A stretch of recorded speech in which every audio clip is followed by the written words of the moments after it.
आप अभी प्रेजेंट में आप आए हो, तो इसमें किस प्रकार आपका कार्य हो रहा है, किस प्रकार आपके कर्मचारी काम कर रहे हैं? मैं आपको बता दूं कि मैं अभी 12 जून को जी जिला युवा कल्याण अधिकारी के पद पर बैठा हूँ। जी इसके पहले मैं यहाँ क्षेत्रीय युवा कल्याण अधिकारी था।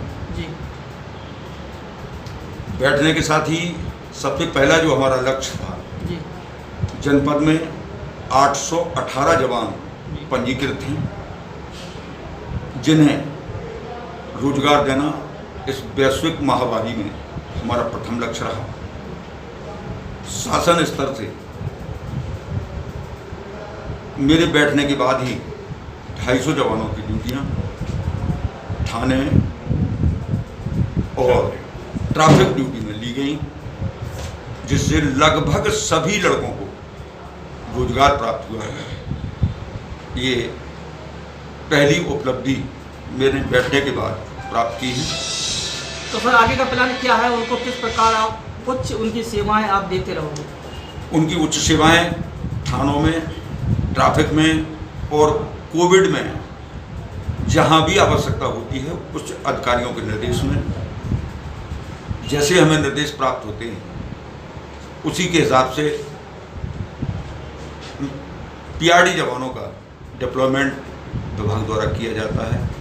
श्री शिवराम सिंह जी यहाँ ड्यूटी प्रभारी हैं और उनके द्वारा सभी जवानों को ड्यूटी देने का अथक प्रयास किया जा रहा है।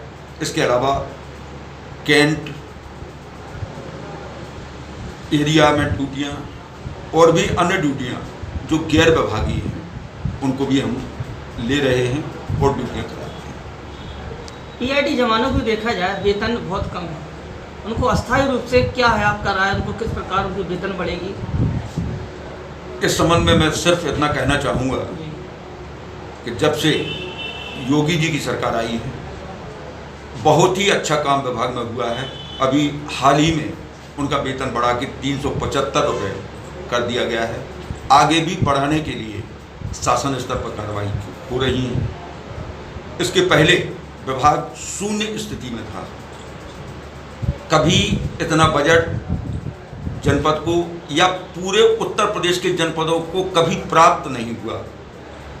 मेरी 32 वर्ष की नौकरी में कभी भी पीआरडी जवानों को 02 मद के बजट से इतना पैसा कभी प्राप्त नहीं हुआ, जो इस सरकार में जवानों के हित के लिए, उनके रोजगार के लिए प्राप्त कराया जा रहा है। धीरे धीरे विभाग और ज़्यादा तरक्की की ओर अग्रसर है, जिसमें हमारे जिलाधिकारी महोदय, जिला मुख्य विकास अधिकारी महोदय के साथ साथ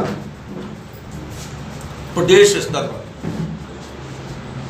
स्तर पर हमारे विभागीय मंत्री, उच्च अधिकारी, महानिदेशक सभी लोग प्रयासरत हैं विभाग में, क्योंकि विभाग में 2 विंग काम करती है, युवा कल्याण और प्रांतीय रक्षक दल, दोनों का काम चल रहा है।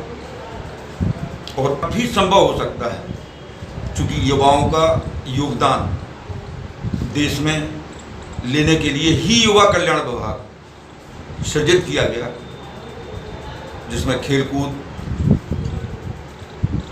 पीआरडी विभाग की ड्यूटियाँ, इन सब के ऊपर सरकार का फोकस है।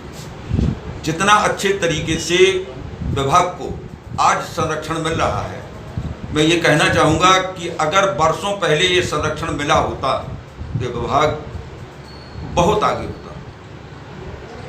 धन्यवाद। इसके बारे में किस प्रकार आपका रोकथाम होना चाहिए? जो आप ड्यूटियाँ निभाते हो, पीआरडी जवान और भी आपका दल है, जो आपका विकास दल है, किस प्रकार आप ड्यूटी को कर्मचारियों को फोकस देते हो? हमारे यहाँ जो दूसरा विंग है प्रांतीय रक्षक दल हमारा युवा कल्याण विभाग जी, प्रत्येक ग्राम पंचायत में हमारे युवाओं की एक टीम होती है, युवक मंगल दल और महिला मंगल दल, जिनकी आयु 18 से 35 वर्ष के बीच की होती है। ये सब इस वैश्विक महामारी में अपने स्तर से काम कर रहे हैं। हम लोग उनसे काम करवा रहे हैं। जिनका कोई मानदेय नहीं होता है, वो एक टीम की तरह काम करते हैं और इस महामारी में उनका बड़ा योगदान है। उन्हीं के साथ साथ पीआरडी जवानों जितनी महामारी हुई थी, अभी इतना आना ज़्यादा झांसी में हमारे जवानों को लगाया गया, उन्होंने आज भी लगे हुए हैं महामारी में, उन्होंने बहुत अच्छे ढंग से काम किया है। ट्रैफिक व्यवस्था को झांसी में उन्होंने संभाला हुआ है। वर्तमान में 100 जवान हमारे ट्रैफिक में लगे हुए हैं और 150 जवान हमारे थानों में लगे हुए हैं, जो इस महामारी में जो कंटेनमेंट एरिया बने हुए हैं वहाँ पर सुरक्षा दे रहे हैं, जो रेड लाइन है वहाँ पर सुरक्षा दे रहे हैं। और हम लोग की भी ड्यूटीज एज ए मजिस्ट्रेट के रूप में लगाई गई है। जितने रेड जोन है वहाँ पे हम लोग भी सेक्टर मजिस्ट्रेट के रूप में काम कर रहे हैं वर्तमान में। और कुल मिलाकर के जो साहब ने बता दिया है